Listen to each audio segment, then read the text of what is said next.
Eu sou Josiane Serrazoli, sou professora do IFCH, Instituto de Filosofia e Ciências Humanas, Departamento de História. Mas hoje aqui, nessa conversa, uma das funções que eu tenho assumido ao longo do trabalho, eu estou aqui como uma das coordenadoras do Observatório da Desinformação. E tenho o super prazer de estar aqui com dois dos outros coordenadores, que são também idealizadores, e mão de obra para todos os desafios do Observatório da Desinformação, a pesquisadora Cláudia Vanderlei, que é pesquisadora no Centro de Lógica e Epistemologia, o CLE, Cláudia do CLE, a gente não esquece. E estou aqui também com o professor Everton Machado, que vem de bem longe, da Universidade Federal do Acre, campus Cruzeiro do Sul, que é professor de biologia também, está desde das primeiras ideias aqui do Observatório. O Observatório tem início nos diálogos entre o Observatório de Direitos Humanos da Unicamp e o CLE, mas a partir do meu diálogo com a Cláudia, a partir daí ele tomou vida própria e hoje ele realmente está com asas aí para abraçar os desafios que não são pequenos em relação a esse tema da desinformação. Eu acho que seria interessante para a gente entender um pouco o que é esse observatório, talvez a Cláudia começar a dizer de onde qual é o terreno de onde ele brota, que eu acho que é um pouco isso assim que eu vejo o observatório. Sim. Josiane, o observatório brota da nosso espanto na pandemia, da quantidade de informação duvidosa que a gente começou a perceber. A gente estava fechado, né? A gente não estava se conversando presencialmente, e aí o domínio das telas sobre a gente ficou muito grande, e a gente começou a pensar, então, que a gente deveria propor alguma coisa para articular o conhecimento científico, como é que a gente poderia não ser reativo a cada vez que aparecesse uma desinformação, e sim se juntar para poder responder a isso, de certa maneira, e se preparar e entender melhor o fenômeno da desinformação juntos. Acho que é esse que vem a conversa. Daí a conversa é com o Observatório de Direitos Humanos, porque a gente pensa que o direito à comunicação, né? O direito à informação, integra. Integridade da informação, né? O direito à liberdade de expressão, essas coisas todas viram centrais. E são direitos humanos. Né? E são direitos humanos. São direitos humanos, mas não afetam só humanos, né? Acho que eu vejo muito o lugar que o Everton sempre vem chamando atenção para as nossas pautas, um pouco desse lugar. É um direito humano, mas o humano não está no centro das preocupações. Né? Isso. Obrigado por o convite de estar aqui, né? Participando. E sim, né? É importante entender que o direito nosso deve ser compatível com o direito da existência como um todo, né? É importantíssimo que a gente comece a pensar esses conceitos, essas formas de informar, né, e evitar desinformar e diminuir essa separação que a gente criou entre ser humano e o todo, né? Como se as coisas fossem desconectadas e não tivéssemos o espaço fosse só nosso, né? Estamos convivendo com... Os últimos que chegaram aqui, né, os mais encrenqueiros. Os mais encrenqueiros, Chegou uma turma mais bagunceira um pouquinho. Exatamente. Mas aí, acho que seria bacana a gente conversar um pouco sobre isso, né? Como é que a gente bota lado a lado? Você está falando de uma preocupação ambiental, com uma preocupação com uma educação para um ambiente que seja vivo para todos. Como é que isso conecta com a desinformação? Para mim, é claro, mas eu entendo que às vezes quando a gente fala para as pessoas, sim, como que isso funciona? Acho que dá para a gente explorar um pouco assim. Eu acho que a primeira questão desinformativa, né? Questão desinformativa, né? É justamente existe um trabalho da sua área, né? Uma questão histórica de desconectar o ser humano do todo, do meio, né? E isso vai se construindo até um ponto que a gente começa a achar que isso é o normal, o regular, né? E aí, essa é uma questão, acho que talvez seja uma desinformação numa escala incrivelmente ampla, onde a gente para, né, para criar toda uma história, uma narrativa, um discurso, onde nós somos desconectados do meio, né? E ela não parece desinformação. E ela não parece desinformação, parece que justamente é a informação regular. Então, acho que essas questões talvez sejam as mais difíceis de identificar, são as construções estruturais ligadas a uma desinformação que não é objetiva, não é óbvia, né? Mas, além disso, a gente tem desinformação mesmo caprichada sendo feita para desarticular aqueles que estão pensando criticamente, que estão convocando. Seria, não sei, a gente podia contar um pouco como é que a gente pensa sobre isso. Eu estou aqui num papel esquisito de ficar perguntando, né, porque eu não sei exatamente qual é, como que isso funciona, mas a gente pensa tudo muito conectado e junto, né? Então, tentando separar um pouquinho para a gente deixar claro como que a gente imagina.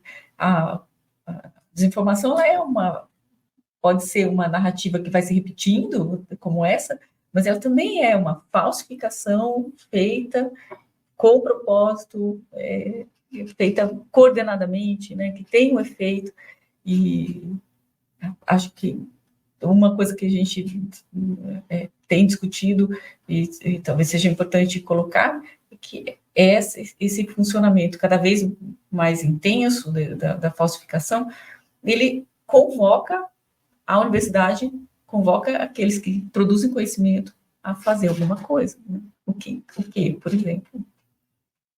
Cláudia, ajuda a gente. Uma das coisas que a gente pensou e vem funcionando, a gente vem fazendo isso, a gente traduziu um curso da Unesco, botou na plataforma Coursera. Uma coisa que a gente fez, funcionou muito, foi localizar o conhecimento.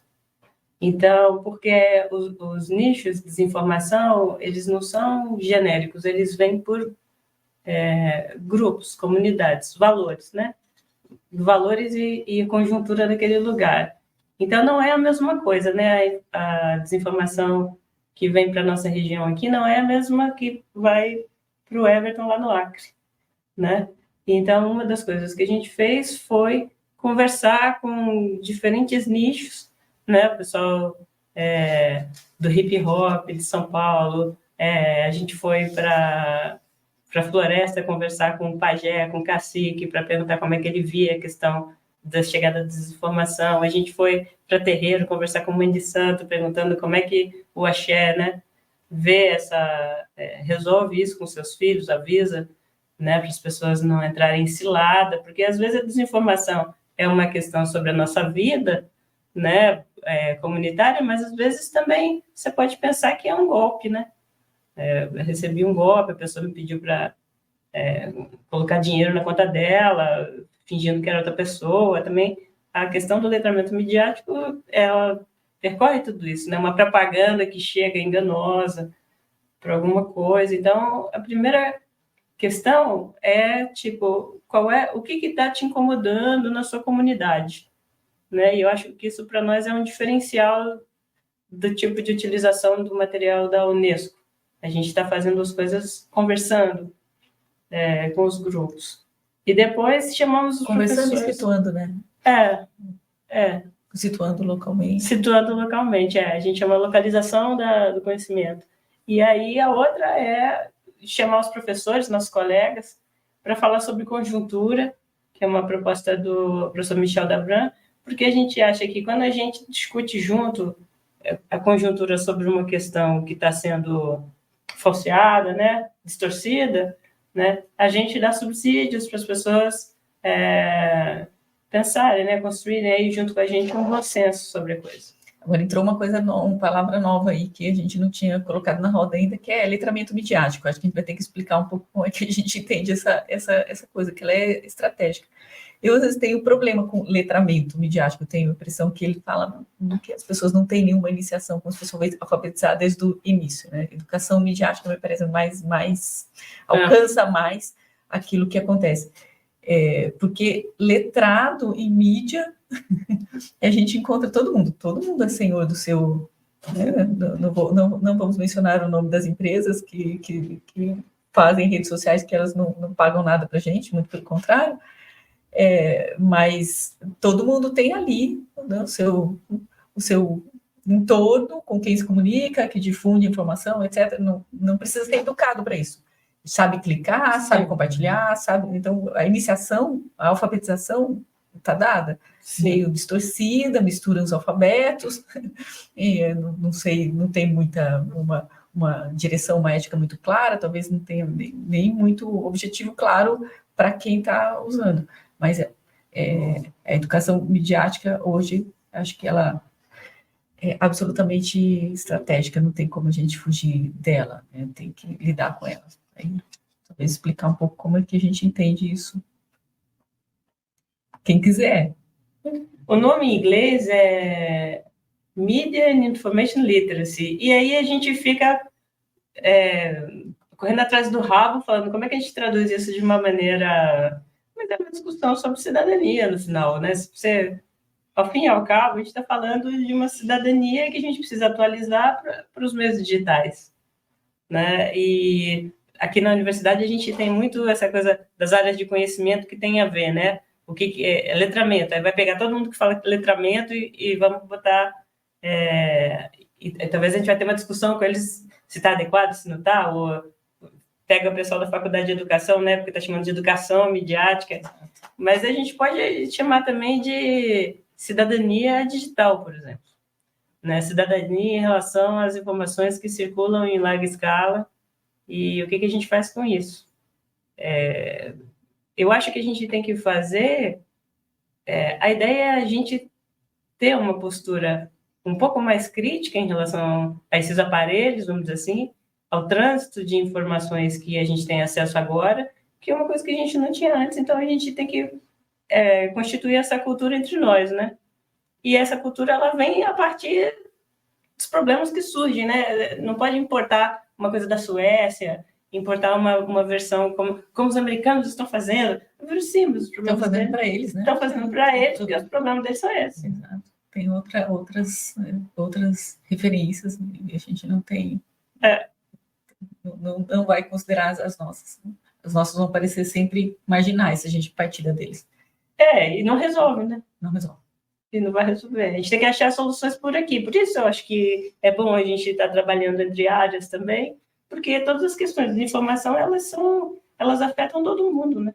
Sim. E aqui a gente tem 3 áreas, pelo menos, né? Sim. Todo mundo meio transbordando das suas áreas, mas pelo menos 3. Né? Pelo menos 3. Que já dá uma visão muito distinta dos problemas, né? Isso é uma coisa importante. Pessoas diferentes pensando sobre as mesmas questões levam a soluções novas, né? Porque senão a gente fica partindo em cima das soluções que já existem, que são insuficientes para os problemas que são novos. Que são inéditos, né? Na escala que a gente tem. A estrutura é a mesma, mas os problemas são novos. E a cada momento que passa, esse fluxo é muito rápido também, né? O jogo de interesse é muito rápido.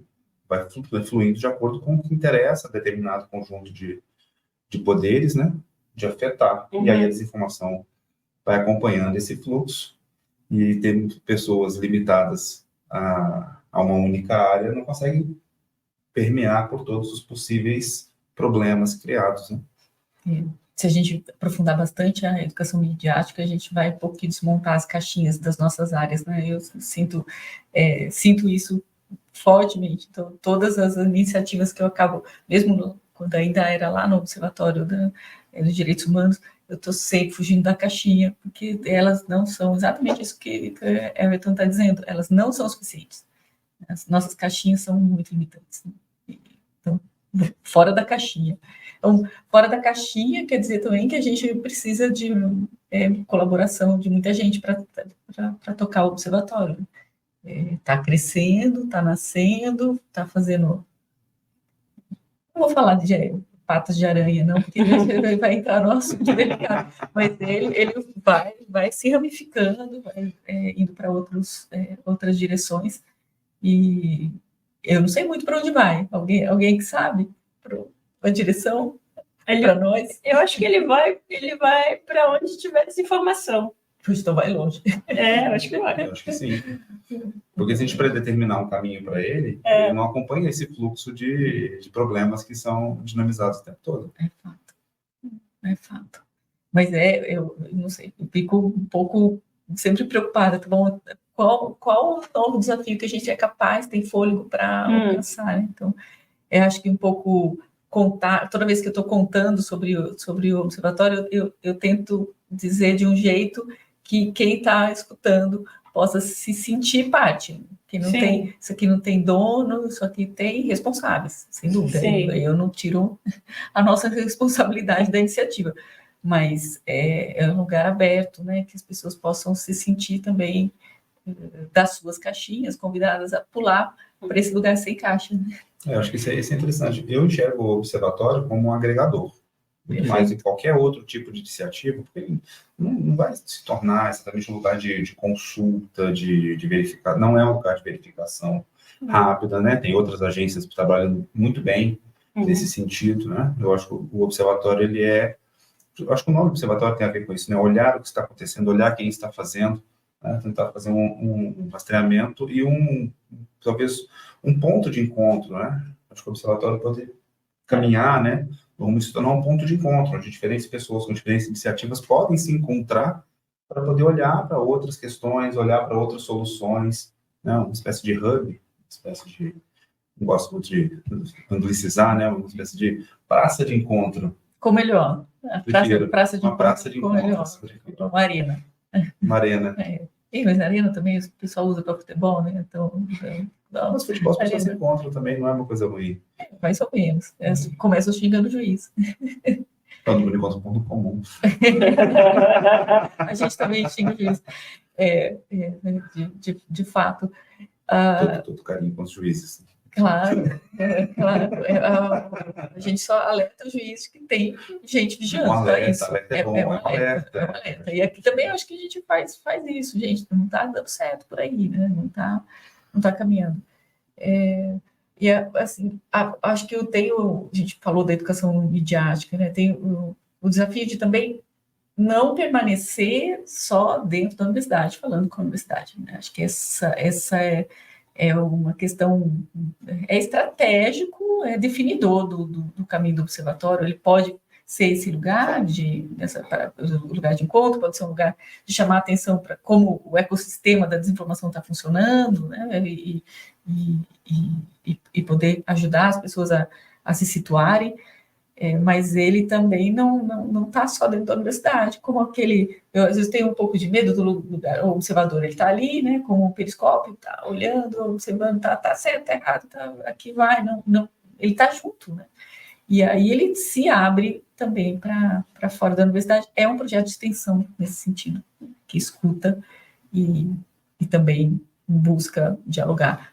Tem um projeto com os professores, que a Cláudia podia falar um pouco com a prefeitura.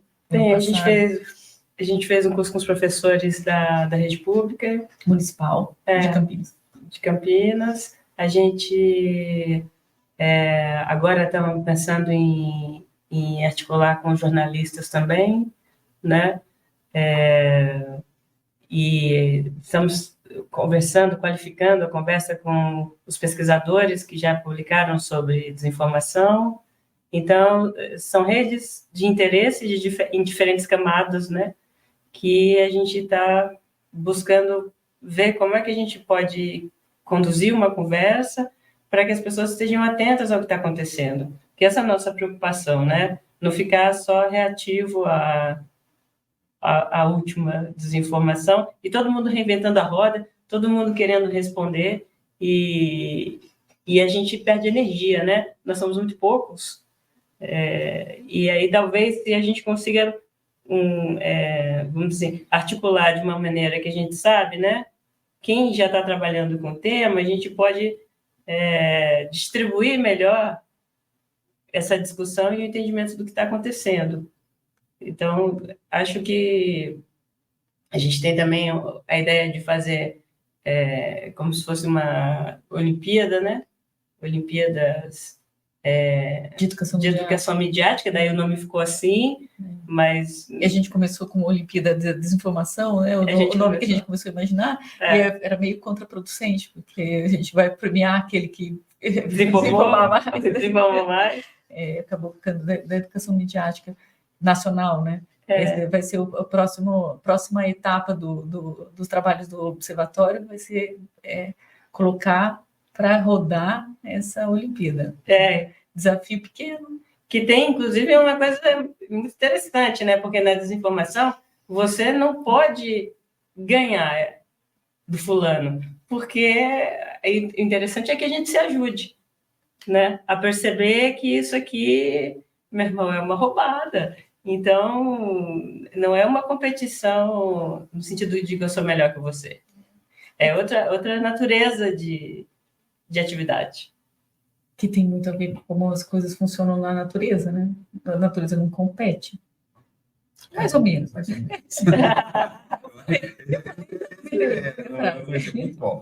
Na verdade, a natureza funciona com todos os mecanismos, né, combinados. Tem competição, tem cooperação, tem coisas que se reforçam, que se somam, se sincronizam, se potencializam, mas também tem coisas que antagonizam. Então, quer dizer, também é importante entender que essas coisas sociais vão acontecer, se a gente for pensar, refletindo como que nossas relações sociais, elas são influenciadas pelas relações biológicas naturais, né? A natureza é complexa, todos os tipos de relações existem, né? Cabe a nós verificar quais tipos de relações são interessantes ou que trazem prejuízo para o nosso coletivo social. A gente pode aprender muito com a natureza, inclusive com que até justamente alguns mecanismos de cooperação são eficientes, alguns mecanismos, qual é o momento de cooperar, qual é o momento de combater, né? A natureza também tem o seu momento combativo, né? Que hora de resistir, né? A hora de fugir, né? Na natureza todos os processos estão acontecendo, né? Não cabe a nós escolher quais dessas ferramentas, quais desses mecanismos, quais dessas situações são interessantes socialmente para a gente encontrar, porque o nosso objetivo final não é mimetizar a natureza, mas é criar uma sociedade onde todos possam coexistir, conviver, né, com sucesso.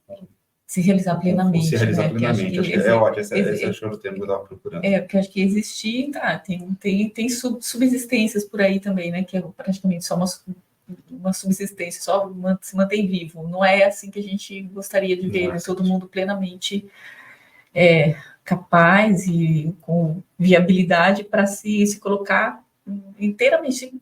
Sim, enfim, todos os seres temos muitas habilidades, a gente não pode subestimar as dos outros, né? Por isso me interessa muito as de cooperação, esses mecanismos que você fala, Everton, de cooperação, conexão, construir pontes, é o que mais me interessa. O pessoal que foge e concorre, eu não quero aprender com eles, não. Mas a gente já tem competição na sociedade, né? Então a gente precisa justamente de equilibrar para outros mecanismos que são mais fracos, né? Nós tivemos um fortalecimento histórico enorme dos mecanismos de competição e menos dos mecanismos de cooperação, né? Então esse desequilíbrio claramente nos indica que esse é um caminho que a gente precisa puxar para a balança, né? Agora, a harmonia, ela é super desafiadora, né? Eu acho curioso, inclusive em termos de espectros políticos no Brasil, vem se falando, essa nossa sociedade, ela é mais ao centro, ela não gosta de extremos, é um lugar comum sendo repetido. E desse ponto de vista que a gente está falando aqui, eu torço para ser verdade. Porque se está todo mundo buscando equilíbrio, harmonia, então são esses mecanismos de cooperação, de balanço que a gente precisa, não são os que eu estou vendo priorizados, mas então, já que somos, né, vamos aproveitar essa ideia de que nós somos moderados para moderar mais, né? E a gente está operando no inverso, que tem a impressão que é desse inverso, essa ideia de extremo que vive a difusão da desinformação. Não, a criação dela pode ter N origens, né, N motivações, mas a difusão se apoia nisso. Aí, não sei se a gente vai conseguir, eu gostaria que o Observatório conseguisse interferir um pouco na compreensão disso. Antes de clicar, identificar por que você está odiando ou amando aquilo, dois polos ali, seria já um enorme benefício. ativar esses mecanismos que estão reproduzindo sentimentos muito pouco construtivos, que eu posso falar. Não tem sentimento bom, sentimento ruim, mas tem sentimento que constrói, tem sentimento que leva a conflito. Atrapalha muito, né? Atrapalha. Eu acho que talvez a gente passa, às vezes, quando fala, a gente montou um observatório da desinformação, fica aparecendo muito como se fosse xerife, entendeu? Uhum. Um panóptico, assim, estou vendo tudo, estou classificando. O olho que tudo vê. Estou fora. Eu acho que não é por aí. Eu acho que o observatório no sentido assim, eu estou percebendo que a gente está com problema. E quem estiver percebendo, a gente pode trocar ideia.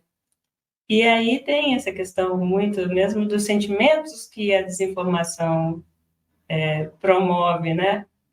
Esses gatilhos as iscas que a gente morde, que eles são um pouco, me parece que é feito para isso, né? É isso que eu ia falar, ele não promove, ele administra.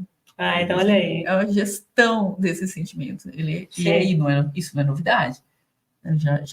Todo governo autoritário fez isso com capricho, alguns com sutilezas, outros sem sutileza mesmo. E a gente sabe como funciona. Então, aí a história ajuda. Ela não ensina nada, né, mas ela diz assim, já vimos esse filme e já sabemos como termina. A gente pode mudar esse roteiro, dá tempo. Né? A gente está aqui para mudar o roteiro. Sim. Eu vejo também que a questão do observatório, essa questão de olhar para quem pode ajudar, né? Olhar para quem pode colaborar, também ajuda a diminuir o caos, eu acho. Eu vejo dessa forma, porque a desinformação, me parece que ela promove um caos social. Por quê? Porque as pessoas se confundem, e quem se confunde não conversa. Né? Porque as pessoas estão confusas. Então, eu estou tentando entender alguma coisa e aí fica cada vez mais confuso. E o volume também, eu acho que não é desintencional. E quem está confuso tem medo. E quem tem confuso tem medo. E quem tem medo fica mais confuso. O medo nunca é um bom amigo, né? Tomar decisão. E aí acaba fazendo as pessoas a tomarem decisão com base no medo. Com base no eu não vou conversar com as pessoas porque me parece que a gente tem uma disputa, aquela pessoa está falando uma coisa, eu estou lendo outra, eu não quero conversar com ela, e quando as pessoas não se conversam, né, a gente amplifica esse caos, amplifica a dificuldade de encontrar soluções, porque quando a gente não conversa, a gente não resolve. Até em casa, né? Tem pessoas em casa, a gente não conversa com essas pessoas que convivem com a gente não resolve os problemas de casa. A gente só vai resolver quando a gente vai sentar para conversar. E a desinformação gerando diferentes formas de confundir, né? Eu não quero, porque ela está me falando uma coisa, eu li outra, né? Eu não sei em quem que confio, melhor ficar na minha. Não vou conversar com você, não vou conversar com você, né? Isso desarticula todo mundo. Eu acho que o papel do observatório também é tirar esse problema, né? Vamos tentar sentar, conversar. A gente voltou para a praça. Gostei da imagem da praça. A gente não tinha usado. A praça é legal. Gostei da praça. Praça é legal. Melhor que Hub. Melhor que eu. Vamos fazer um piquenique na praça. Piquenique na praça. Ótimo, comida. Eu acho que piquenique na praça sempre resolve as coisas. Minhas disciplinas, quando estou com problema com os meus alunos, eu sempre falo. Eu resolvo no piquenique. Muito bem. Chamo para um piquenique, vamos sentar, nada conversar. Como morar do lado da floresta amazônica. Nada, né? Claro. Aqui eu vou fazer piquenique. Eu também. Pipoca, a gente tendo a pode vontade, tendo a intencionalidade, se encontra uma solução. Porque está até a opção para o observatório, né? Sim. Se há uma intencionalidade de conversar, de se articular, a solução vai ser encontrada. Pode, a chance dela ser melhor é maior do que ficar sozinho batendo cabeça. Ou clicando. Loucamente. Clicando loucamente. Aquele coraçãozinho vermelho lá não é um ícone muito promissor. Acho que tem também uma dimensão do nosso trabalho. O observatório, nossa praça está num lugar, né? Nossa praça está aqui dentro da universidade. E, embora a gente consiga ver esses mecanismos de desinformação funcionando em vários lugares, especialmente em relação ao conhecimento científico, aquilo que a gente produz dentro da universidade, ao lugar da academia no debate sobre os desafios que estão colocados para a sociedade, está sendo crescentemente colocado em dúvida. E esse ecossistema da desinformação tem especial dedicação a fazer isso, desmentir o que um pesquisador falou, trazer uma versão paralela, uma versão minoritária, e acho que de um lado, se aproveita do funcionamento da própria ciência, a ciência se estrutura a partir de dúvida, se estrutura a partir do debate, então a gente dificilmente chega a um consenso ou a uma conclusão derradeira. A ciência caminha com conclusões que vão sendo questionadas e depois, né? Então, esse mecanismo nosso mesmo, ele favorece o oportunismo de quem quer pegar, tá vendo? Eles também têm dúvida, e coloca a coisa toda de ponta cabeça, deturpando a informação, aí, que é uma coisa que dentro do nosso trabalho a gente ensina a não fazer, né? Deturpar, manipular, não é parte do nosso trabalho. E aí acho que tem um desafio gigante, eu vejo como um desafio bastante grande, que é não perder de vista a maneira como a gente trabalha, que é parte do nosso... É a engrenagem que faz o conhecimento se mover, e também esclarecer o que é, né, uma dúvida que é caluniosa, que está querendo só afetar a credibilidade na saúde, na saúde, a luta contra a desigualdade. Então, vai dizer, aquele pessoal de humanidades, eles são todos, né, financiados aí por grupos, sei lá, extremistas. E a gente está aqui, muitas das nossas pesquisas nas humanidades, tentando mitigar a enorme desigualdade injustificável que a nossa sociedade constrói. Então, eu vejo, não sei como vocês enxergam isso, eu vejo como um desafio de duas cabeças. Então, é manter a nossa integridade, como é que o nosso conhecimento funciona, e esclarecer sobre ele. E a outra cabeça é poder limpar o terreno e tirar essas pseudociências que circulam, essas desinformações que deixam as pessoas inseguras para tomar uma vacina, para mudar uma rotina de cuidado com o outro, etc. Eu não sei como é que vocês enxergam isso. A gente estava conversando ontem. A gente estava conversando ontem. Eu acho que essa questão, quando você cria todo esse conjunto estrutural de desinformação para atacar a universidade, atacar a estrutura, desinstrumentalizar a sociedade, né? E coloca medo nas decisões. Será que nós estamos tomando uma decisão? Essas decisões parecem ter consequências desastrosas. Aí você coloca em xeque a nossa capacidade de tomada de decisão científica, né? Coloca em xeque a nossa capacidade de resolver problemas, né? E se a gente conseguisse instrumentalizar coletivamente toda essa questão da desinformação, não tinha desinformação. Né? Se nós fôssemos socialmente capazes de colocar todas essas informações capazes de serem verificadas, não haveria desinformação. Porque a desinformação trabalha exatamente em cima da deturpação da informação. Né? E quando você desqualifica a ferramenta, você desinstrumentaliza a sociedade. Tira completamente a ferramenta. E as humanidades são ponto central aí também. Não é por acaso. Não é por acaso que se ataca o método científico e se usam nessa corruptela do método científico. Não é por acaso que se desqualifica as humanidades. As humanidades estão dedicadas a entender justamente as questões sociais. Você desqualifica justamente aquela parte da ciência que tenta entender as questões sociais, você desqualifica a capacidade de lidar com a fake news, porque é um mecanismo autoprotetivo desse ecossistema da desinformação. E a outra cabeça? E a outra cabeça. Então, na outra cabeça tem também o desafio de falar de um jeito que as pessoas que não estão aqui possam confiar e entender, né? E aí isso não é exatamente simplificar, é falar de outro jeito. Nossa linguista aí, como é que a gente fala de outro jeito? Eu acho que fala conversando, porque é uma coisa, eu acho que a gente perdeu, talvez porque... Voltando para a praça. Para a praça, talvez a gente tenha perdido a relação com a praça duplamente. Porque as universidades, elas se desenham as pesquisas muito no regime militar. E a gente não desenvolveu uma prática da praça. Os cientistas, os filósofos, a gente não tinha essa chance na época que as pós-graduações estavam sendo criadas, porque a gente é relativamente recente, né? Para os jovens, nós somos relativamente recentes. Para os jovens, nós somos velhos. Nós aqui, a nossa pesquisa, né? O desenvolvimento de pesquisa aqui no país. Então, quando ele começou, ele não tinha as condições. A gente fala aqui na universidade as condições de possibilidade. Ele não tinha esse chão para estar na praça conversando. Então, uma geração mais velha não se habituou a conversar conosco. E depois, com a pandemia, a gente também...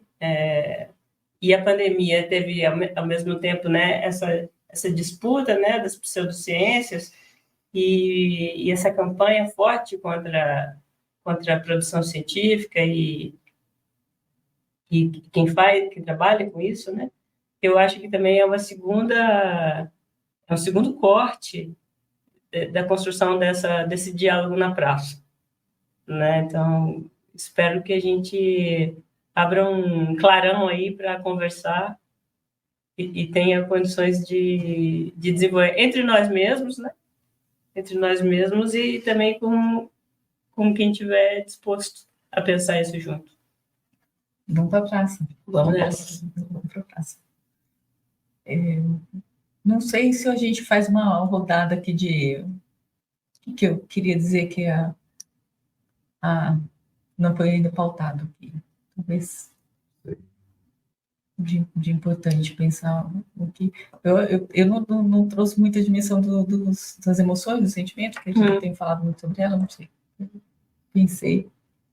Pensei nisso. Eu acho que em cima daquela sistematização que você fez, eu acho que talvez essa ideia da gente estar junto, da gente ser um coletivo, da gente prezar, né? O primeiro raciocínio, quando você recebe uma notícia, pensar em se isso prejudica alguém, sabe? Tipo, na hora que você vê uma mensagem que chegou, uma informação que chegou para você, pensar, mas será que se eu passar isso adiante, né? Estava brincando segunda-feira, vai botar fogo no parquinho, no WhatsApp da família? Vai prejudicar, né? As relações que já são tão esgarçadas ultimamente, né? A gente pode evitar fazer esse gesto, né? Olhar, nossa, mas isso vai excluir de vez minha tia. Não exclua. Pega a tia de volta. Pega para conversar. Isso me faz pensar uma coisa que talvez eu não tenha ainda trazido para os nossos debates. É importante entender que não tem em nenhuma dimensão disso que a gente está falando, do observatório, que acho que o nome é ruim nesse sentido, que coloca a gente fora, parece, né? Sim. A gente está falando de praça.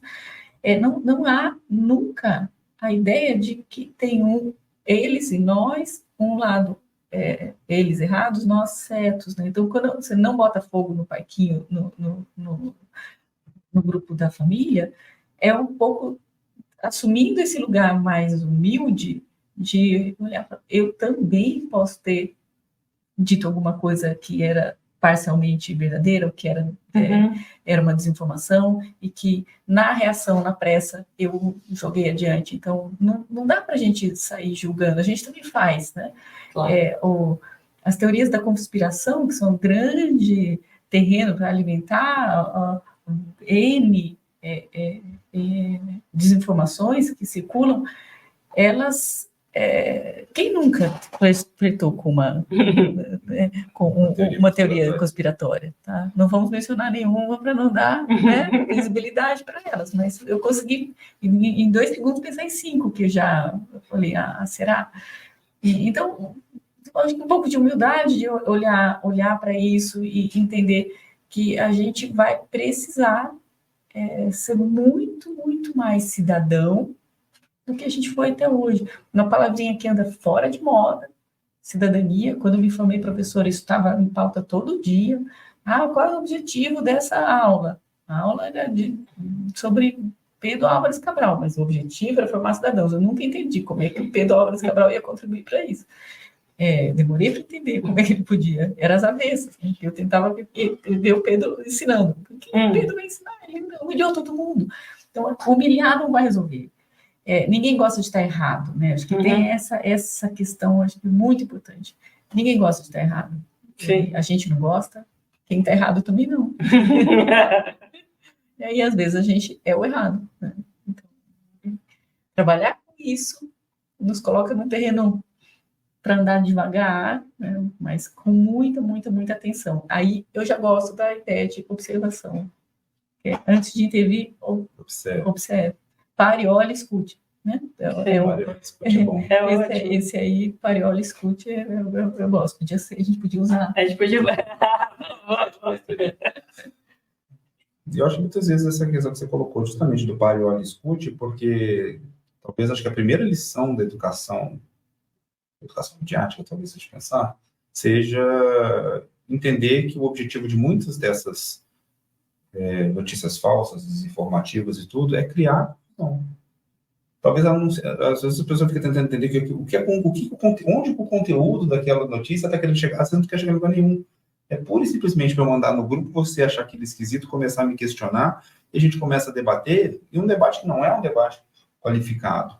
Não é uma tentativa de colocar ideias diferentes na mesa para a gente discutir coisas diferentes e tentar entender o ponto de vista do outro, né? Ela gera justamente esse lugar emotivo da discussão, né? Olha que absurdo que ele está falando, né? Olha que ridículo que aquela pessoa colocou, que absurdo. Aí começa a... O objetivo é só incendiar o parquinho. Eu acho que o objetivo é sempre o primeiro, né? Não é o único, mas acho que talvez se for o motor, o primeiro motorzinho ali, é incendiar o parquinho, porque pessoas discutindo não resolvem problemas.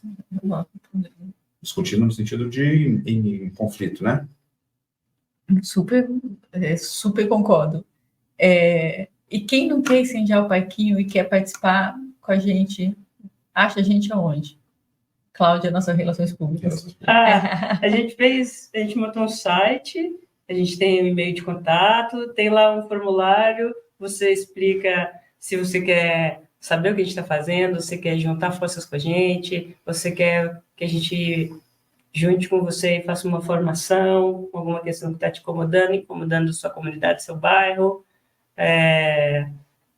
Aí o site é observatoriodadesinformação.org e ele é um experimento, tá, pessoal? Vocês não venham achando que está tudo pronto, não, porque também tem um hábito, né? Quando a gente põe uma conversa dessa, as pessoas ficam achando que está tudo pronto, que está funcionando, né? Que tem um monte de lumpa-lumpa com a gente, verificando todas as informações e tal. Não. Mas a gente tem boa vontade, a gente tem disposição, a gente quer trabalhar junto e articular. Então, se você tiver uma ideia, venha. A gente troca a notícia aqui. É esse o grupo. Então, assim, não tem nada, nenhuma carta escondida. São essas pessoas aqui que vocês estão vendo. E a gente marca uma conversa mesmo. Aí a gente conversa e vê como é que a gente pode costurar. E a gente tem também a Olimpíada em Informação, que logo fique... A gente volta aqui para falar da Olimpíada. Isso é spoiler. Spoiler. Isso é spoiler. Exclusivo para o Fish. Ninguém sabe disso ainda. E a gente tem o boletim, que já saiu o número 0 do boletim, então o 0 é o início. E a gente tem também a MiWiki, que tem uma página de Instagram, que a gente não é muito bom disso, né? Ainda não. Vai melhorar. Venham bolsistas ajudar a gente a pensar que vocês são canal no YouTube, que está muito bem alimentado. Tem canal no YouTube. Canal no YouTube. Sim. E também estão referenciados lá no site, né? Tá. Mas a MiWiki acho que é legal já convidar. Acho que sim. Sim, toda a última semana de outubro, a gente... Todo ano. Última semana de outubro. Sim. Desculpa, Não, isso aí. É só para ficar claro. Todo ano, na última semana de outubro, a gente está discutindo questões que a gente percebe que estão nos afetando por aqui. Então, não é uma discussão genérica, a gente está fazendo isso em parceria com a Unesco, A gente tem o acompanhamento da Educação Superior da Unesco para letramento midiático, informacional e diálogo intercultural. E nós somos, aparentemente, o primeiro grupo de trabalho que fala da conjuntura local e discute isso em relação à conjuntura local de uma maneira, vamos dizer assim, reflexiva. E então eles estão muito empolgados com esse modo de tratar esse evento anual.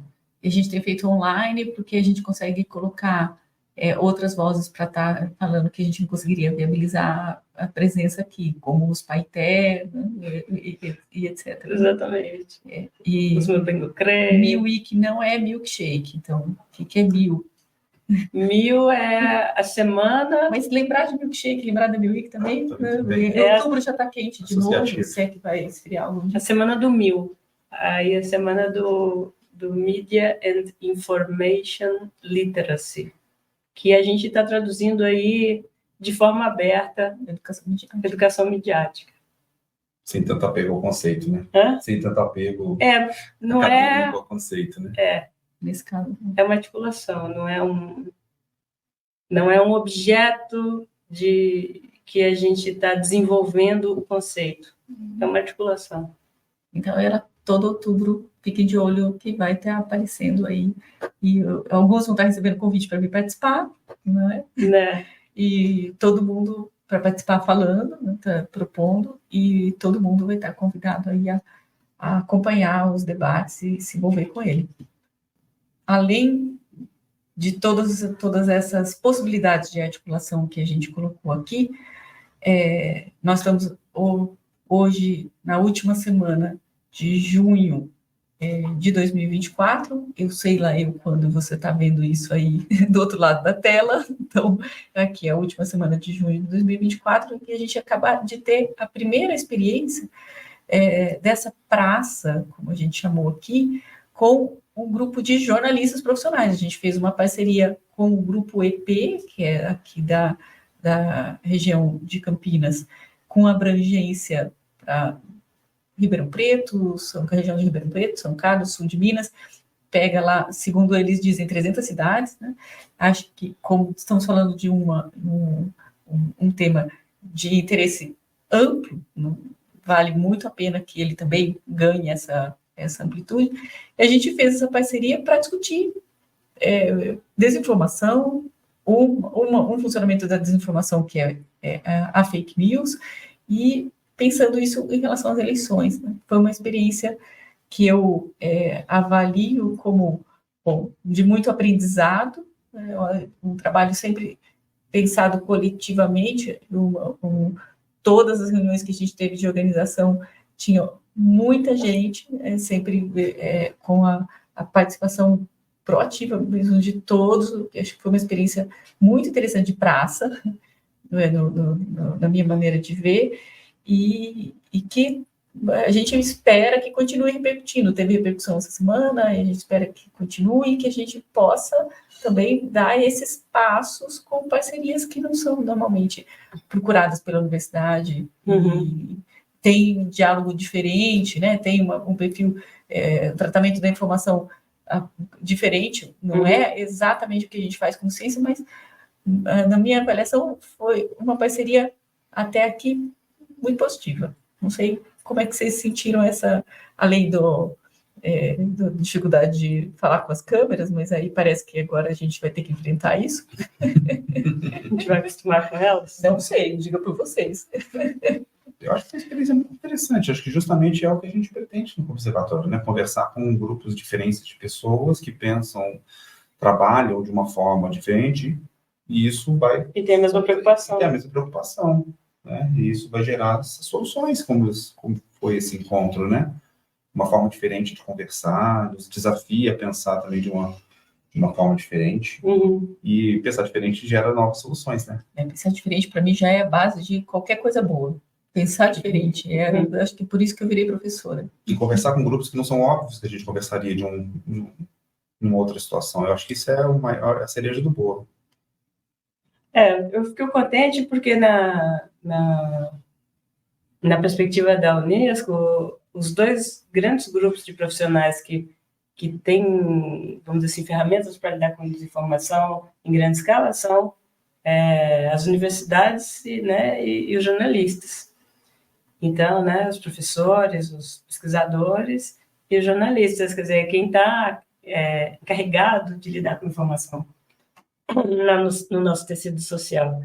Então, encontrar com eles, eu achei uma sorte nossa eles estarem interessados também em trabalhar com a desinformação regional, que também é a nossa preocupação, né? Não ficar falando desinformação genericamente, mas falar o que está pegando aqui para nós, o que pode estar nos atrapalhando a vida aqui, o nosso bem-estar social. E então isso é muito legal, achei muito importante, e é uma maneira nova, diferente de trabalhar com a questão, porque de fato o fenômeno da desinformação, ele não é de uma área de conhecimento, né? E ele é uma preocupação cidadã. Então, se, por exemplo, a gente recebeu um convite agora para dar aula e conversar e fazer uma roda de conversa com os caiçaras, né? Numa como chama? Corrida de canoa. Então, a gente vai lá. Porque o interesse é esse, tipo, qual é, e essa modelagem para a gente entender regionalmente naquela comunidade, qual é a questão. Os jornalistas aqui estão preocupados também, é a mesma coisa. Então, para nós é um match perfeito. É uma alegria estar com eles.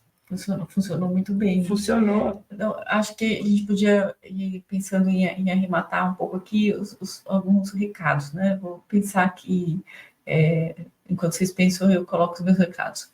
Recados não é recado final, é recado de começo, é recado zero.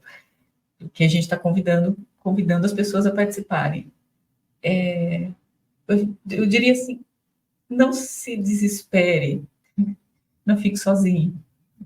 Vem se articular. Não dá para enfrentar fake news sozinho, não vai apenas uma dimensão jurídica, dizer temos que regulamentar as redes sociais, etc. Faz parte, mas só ficar angustiado e sozinho não vai resolver. Então, a gente vem para a praça, a gente está tentando se articular melhor para olhar para isso tudo com mais maturidade. E acho que outro recado se observe como é que você está reagindo, porque nós estamos sendo tão bombardeados de informações alarmistas, de um certo sentido, que a nossa reação talvez ela não esteja passando por nenhum filtro pessoal, né? Então, chegou, pá, explodiu. Então, não se desespere, não fique sozinho e dá uma olhada no espelho, ver como é que você está reagindo diante da indiferença, diante da fúria, como é que isso te mexe com você, porque quem está trabalhando com desinformação mapeia muito bem como você sente. Então, é melhor você estar um passo à frente dele. Ele está mapeando, vai estar lá. Mas você pode estar um passo à frente, né? Então, Observe. O meu recado é esse. Pare, olhe e escute, né? Pare, olhe e escute. Ficou bom também. Ficou bom. Nossa, recado, né? Recado é esse? Sim. Observe, pare, olhe e escute. Pare, olhe e escute. Perfeito.